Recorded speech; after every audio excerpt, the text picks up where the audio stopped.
Welcome to the Gym Shorts podcast series. I am your host, Kathy Smith. Today we're meeting with Lauren Haistings, the School of Environmental Studies in Apple Valley. We're so glad you could join us today, Lauren. Hi. Hi, thank you for having me. Yeah, we are really excited. We're doing a little more introspection on different options for education, and just this has always been one of my favorites. And so we're excited to talk to you today. Well, thank you. Yeah, definitely. Lauren, can you just please tell us a little bit more about the School of Environmental Studies? Kind of fill us in. Sure.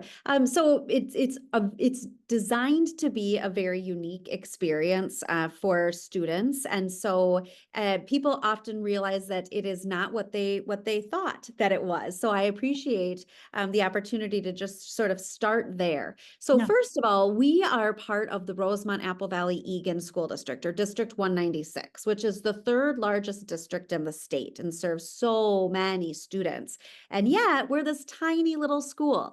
So we only have 400 students in our school. We have 200 juniors and 200 seniors. So it's only for upperclassmen at the high school level. Okay. And the really neat thing about our 400 students is that every single student has chosen to come there. So there is no line on a district map that where we circle the certain neighborhoods and say all of these students must go to this school. Everybody applies to come, which can sound a little intimidating. We don't rank students based on their academic success or anything like that. We just want to know that they understand that they're signing up for something different than a traditional high school opportunity or experience. And then we have 200 juniors, like I said, and 200 seniors. And it's pretty unbelievable. We're getting ready to celebrate our 30th birthday next school year. Oh my gosh. Yes, it's happy great. early birthday. I know. And oftentimes, while we're called the School of Environmental Studies and have been the whole time, we are often called the Zoo School. And the reason for that is that we have this amazing building on 12 acres of land that is actually owned by the zoo. So the zoo is kind of our landlord. But more importantly than them being our landlord, is that they're these awesome partners for us. And so we do a lot with them. I think that depending upon what student you talk to, some students might say, oh my goodness, I was at the zoo all of the time. And others might say, yeah, I went there a few times, my junior year, a few times my senior year. What we know for upperclassmen is that they really need that choice in their courses, depending upon what they're interested in and what they want to go into. And so some students will opt to take courses where they're over at the zoo all of the time, and other students will choose to do that less so. But we are very grateful and proud of our partnership with the Minnesota Zoo. So what does a typical day look like? Are there are the same high school curriculum requirements at your school, or what's the focus? Sure. So because we are a public school, we have the exact same graduation requirements as any other high school in the state of Minnesota. So from that perspective, yes, we cover all of those things. However, our approach to doing it is much different. And so the biggest thing that I think a student would say feels just so different from a traditional high school experience is our approach to particularly the environmental focus. We are a magnet school. You can tell from our name, our focus is environmental studies. Sometimes people hear that and think environmental science, and that's not necessarily true. Well, we have lots of cool science opportunities. We kind of broaden that to learning more about the environment through a bigger, wider lens than just through that science lens. And we do that by immersing students in a 3-hour class. So half of their school day every day, they're in a class that we call thematic studies, but really the nickname we have here at the school is called house. And it's because it starts to feel a little bit like a home to the students when they're there for 3 hours every day throughout the school year. And it sounds like a lot, like, whoa, one class for 3 hours. And when I explain to people that there's 100 students in that class, it starts to sound like, I can't even imagine what that would look like. But here's what it looks like. We have 3 licensed teachers that are in charge of house. So one is in charge of all of our English language arts requirements. One is in charge of environmental studies or environmental science, excuse me. And one is in charge of social studies. And so they work work together to create themes and questions and really engage inquiry from students, thinking through an environmental lens, how they can weave together those different subject areas and get students out and about, and really kind of employing different lenses about how we might tackle a tough question. So all of junior year, we kind of ask students to think about, how did things get to be this way, right? So we are learning about different laws and ways to, like, things that have happened, even like it's world history at the 11th grade level that we cover with students. And so humans have had relationship with water and their environment from the beginning. How did that look in ancient civilizations? And then we go all the way up to, what does that look like now, right? Wow. And so we cool. layer that traditional knowledge with experiences. So we really want students out in the natural world as much as possible. One thing that people sometimes confuse about SES is they think, oh, it's all hands-on, it's all outside. It's not. So we have a fairly rigorous curriculum that we just layer experiences on top of to really deepen that learning. It's not instead of. So you are reading books, you are writing papers, you are giving presentations. It's just that you're also going out canoeing with your friends or learning how to build a shelter so that you can survive, right? It's both. It's not either So or. cool. So cool. Yeah. Awesome. Well, thanks for giving us a little more in depth. So Lauren, what are the most common reasons juniors and seniors will finish their high school careers at SES versus a more traditional environment? Sure. And, we have really tried to pick students' brains and say, what is it that drew you here? And Yeah. the answer is everything. So sometimes students have grown up going to the Minnesota Zoo and being zoo campers, and they have had this plan forever that they were going to come here, right? Yeah. Other students are much more interested in that interdisciplinary, inquiry-based, experiential learning that I was just talking about. That's really unique and happens, here, Yeah. and not at very many other schools, I don't think. No. Other students love that we're small and they want to maybe not feel like such a small fish in a large pond, right? And have some Yeah. opportunities to really feel like they're part of a community. We also, something that I didn't mention, but at the end of each trimester, we have opportunities for students to take a course that we kind of, J-term in colleges where Yeah. students take one class, but it's for a longer period of time, condensed into January, and they still get a credit for it. We do that here. Over the course of 7 school days, students take one class for the entire school day, for 7 straight days.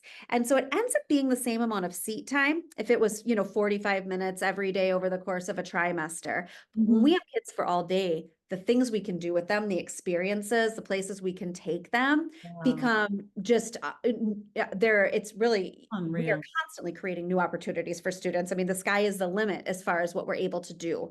So students will go backpacking on the Superior Hiking Trail. They will do the Boundary Waters, but we also travel the world. So we've got students going to Scotland this year. We've got students going scuba diving in Roatan, Honduras, and doing some citizen science on finding different fish and kind of tracking numbers and reporting that back. So lots of very cool opportunities through that program, which really appeals to students too, as you can imagine. Yeah. Oh my goodness. I wish I was in high school. I know, it's so great. And then to see, like I said, it runs the gamut as to why each particular student is attracted to our school. So it's so great to just sort of offer all these things and then see who gravitates towards what. Or what I love seeing is a student tries something that it wasn't on their radar. They never thought they would like it. It wasn't anything they'd ever thought of doing, but they are given this opportunity and they say, sure, I'll do it. And then they love it. And they learn something new about themselves, something new about the community that they live in. It's really neat to watch. I think you kind of answered my next question, which is really, are there classes here that students can't find at a traditional high school? And clearly everything. I mean, yes, and yes. Yeah. it kind of feels like a mini college in a way where you're more on a college campus and you're with this group of people and you're really focused on, the same things? Very much. We have so many alumni that come back to us, and we also have lots of families where the siblings will all come. So we stay connected, Oh, through a yeah. variety of family members. And the feedback is just always, I was so well prepared for college. I felt like they feel like they are prepared to be able to communicate with their professors, to be able to work in groups, to be able to kind of think outside the box. So many times in a traditional high school class, and of course, this isn't true always, but it's like, you did lesson 11-1 yesterday, so you're going to come in and do 11-2 today, and then 11-3, and it's very sequential. But you get to college and you're asked to kind of think outside the box oftentimes, and we are kind of this supportive way to practice flexing those muscles for college. So it's pretty great opportunity for most students. I love it. Has there ever been other schools that want to mimic your programming, or even in the state of Minnesota? It's so funny you say that. This is my 8th year as principal here at the school, and so I'm used to it now. But when I first started, I kid you not, people from all over the world contact us and say, we're super curious how you pull off the interdisciplinary learning, or we're very interested and inspired in your commitment to sustainability, or we're interested in your travel program and how you're able to do that. And so, yes, I have, there's a group of administrators from Kansas City that come every single year and tour our building to kind of learn more. Yeah. There's a group of teachers from Manitoba, Canada. There's a group of Norwegian teachers and faculty that came over. So that's just to name a few in the last few years of people that come to see what we do, because we are so unique. And you can't, there is not another school that I am aware of that is like us. Well, and kudos to you guys too. If you've got Norwegian education people coming here, like, aren't they the ultimate, they've got some really great education programming. They do. And they very much believe in the interdisciplinary piece. And Yeah. so they're trying to see how are we able to do it. And I won't say seamlessly, because teachers, it's the commitment that it takes for 3 teachers to really be committed to a theme, but also understand the responsibility to cover state standards, but want to make sure that students have autonomy and engagement through that inquiry process, and that they're getting outside. I mean, there are a lot of dots to connect there. And so it takes a lot of, and for me as a leader, I have to make sure that I have enough prep time for them, that they can really be meeting together and planning and creating these opportunities for students. And so it is something that other schools can't just pull off. Yeah. They need to have the building physically set up for that kind of learning, and then also have that structure and support in place too. So I'm really happy I didn't invent it. I can't take credit for it, but I feel grateful to be here now and to be leading this building and to share whatever I can with anybody who reaches out. I love it. Well, thank you. So Lauren, we talked a little bit already about what's the relationship between the Minnesota Zoo and your environmental studies. Yes.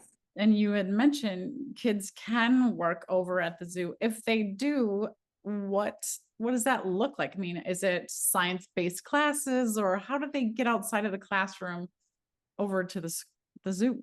What's that question? And again, the answer is maybe annoying, but it totally varies, right? So the art teacher will bring them over, and maybe they'll bring their sketchbooks and be sketching the tropics trail and be looking at the tropical plants and animals and things like that, but through that artist lens, right?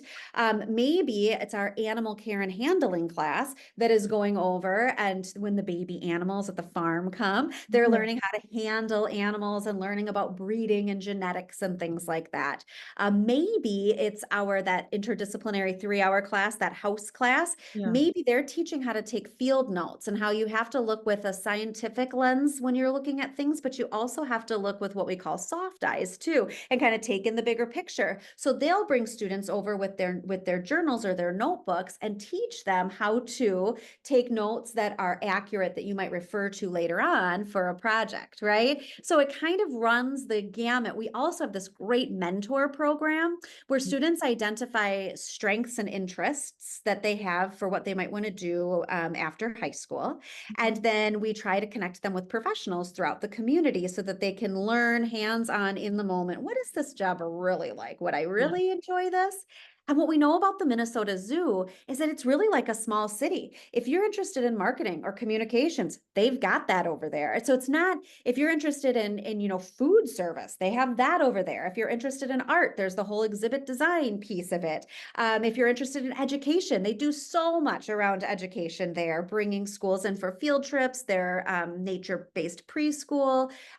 If you're interested, obviously, in marketing or accounting, anything like that. So they have been just an awesome resource for thinking outside the box of not just, I want to be a zookeeper, but Yeah. what else might you want to do and how might we use the zoo as a resource there? So kids are going all of the time for any of those reasons.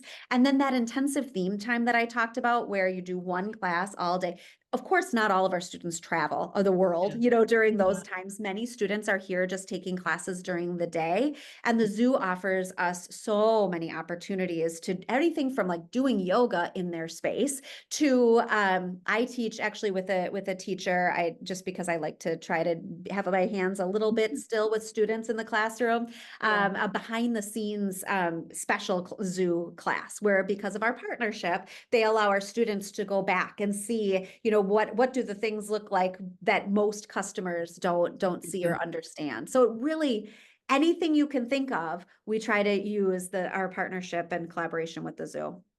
We know that the school started in 1995, and you said you've been here 8 years. Is that right? Right. This is year 8. Yeah. So do you know, like, how has the school evolved? Did it start out this way?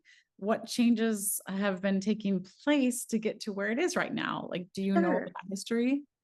So I do. And what I can say is that the people that founded this school in collaboration with the city of Apple Valley and the Minnesota Zoo, and then of course the school district, really took their time researching some best practices pedagogically. What are things that we know from research are really effective for learners? And this idea of project-based interdisciplinary learning just kind of kept coming up. And now this would have been the early 90s, even when they were doing this research. Sure. But they just kept feeling compelled to look at that. And what we know about that kind of learning is it takes a building that is physically, architecturally designed to facilitate that kind of learning, right? And it also needs to happen on a small scale. We're not small just by chance. We're small because to do the things that we do, we have to have a cap to that, right? It's also not just chance that we are only for 11th and 12th graders. That maturity level, that trust of we're going to be out and about around the community, around the world, and we need to know that you're going to, represent yourself well and be safe and all of those things. Right. And so all of that foundationally still exists today. It continues to be evidence-based, good practice for students, for learning. So we're really proud that it wasn't just some trend that we latched onto in the early 90s, but that the research was sound and it continues to be a great way for students to learn. Having said that, cliche answer, how have we changed? COVID changed us, of course, right? And I would like to say that we have recouped from that. We've recovered from the ways that we had to adapt for COVID. But I do think that there's some things that we know. I think from a technology standpoint, our teachers really had to stretch and learn things that maybe they wouldn't have learned otherwise, because we do value that face-to-face interaction and being in the moment and experiential learning. And that's the focus of what we do. But I would say that teachers really kind of, their toolbox got a little bit bigger from that technology standpoint. And so now we still do those things, but they are able to incorporate kind of another layer of sophistication with just different apps and different ways that they've learned to communicate, like zooming in guest speakers from outside of the community, for example. We never thought about doing that, but then when we had to use Zoom, it's a practice that continues, right? So if we have an alumni who lives in Atlanta but does something really great, now we think outside the box of how might we still get them to be a speaker even though they're not local. Lauren, what's the percentage of high school graduates that are moving towards environmental studies in college per se? I know you mentioned that really it's not just, your school is not just about environmental studies, but is there an emphasis on that area? Is that kind of a focus, or is it just, like you said, everybody's there for different reasons?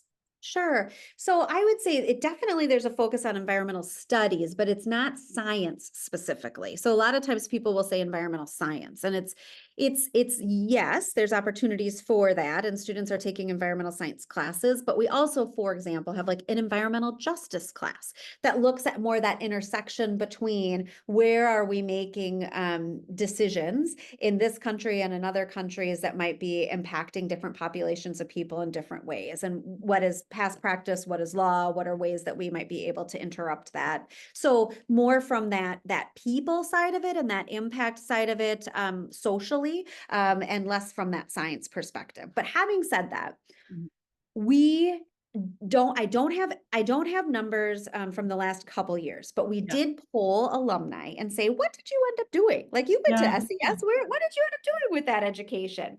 And what we found is actually what we suspected, which is that just a little less than half of our students actually have a formal career in something that they would say is environmentally focused. So that could be anything from environmental law to environmental science to some of those social justice things that we talked about, teaching, something maybe that's environmentally based. But a lot of our students go on to be what you would think, a career in medicine maybe, or in education, or marketing, or, all the interests that we know that students have. So what we say is, it's important that all people, in our opinion, have an understanding of the impact that we have on the natural world, and trying to make the world more sustainable. You don't need to have a profession specifically in the environmental sciences or studies to have this be a relevant experience, not only because of the impact that we can have just as citizens of this world, but also when you do group projects, when you're thinking through that interdisciplinary lens, when you're having to manage your time,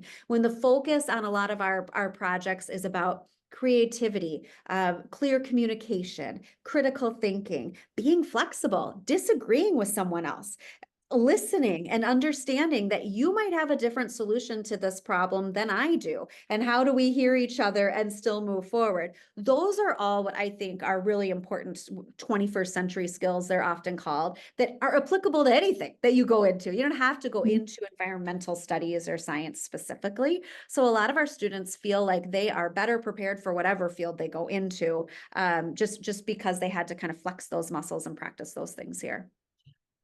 I love it. You're just really providing such a great foundation for kids. I know a lot of kids in college right now, or getting out of college, are like, I don't know what I'm going to do, or they don't have that thing in their line of sight that, okay, this is where I'm headed, or this is how I feel. And so I'm really excited for what you guys are doing and how you're impacting students. Good job. Thank you. We know that the topic of the state of the environment is not necessarily the most positive feeling right now. So Yeah. sometimes we think, oh, we don't want to inundate them with, and then this is wrong, and then oh boy, Yeah. by 2050, if we are not, I mean, all of the Yeah. things that you could start to really raise panic, and really a generation of students that have a lot of anxiety anyway, right? And so we really try to make sure that by the end of senior year, I had mentioned earlier that junior year is really focused on how did things come to be? How did we get here right now? Senior year is how then shall I live? So it's putting that hopeful spin on, now that I know this, what actions can I take, whether big or small, that I can feel really positive about, that I can say I can impact change, I can do something. And so they even have a capstone project that they create, where they're giving back to the community in some area that resonates with them. And so we're really setting that foundation for, you can do something, you can take action. There is always hope. And I think that that's a really great way to send them off into the world, whether they're going to college or right into career. We're really proud of our graduates when they walk out there. They hold their heads high, and I don't think they feel like it's doom and gloom about all of our environmental issues, which is great. Yeah. And I think they don't know it yet, but you've given them that level of confidence to go into their next place, whether it's a 4-year degree or what have you, already being able to communicate and already being able to think critically and question and learn, and not be so, boundary oriented, where you're just one way is the highway.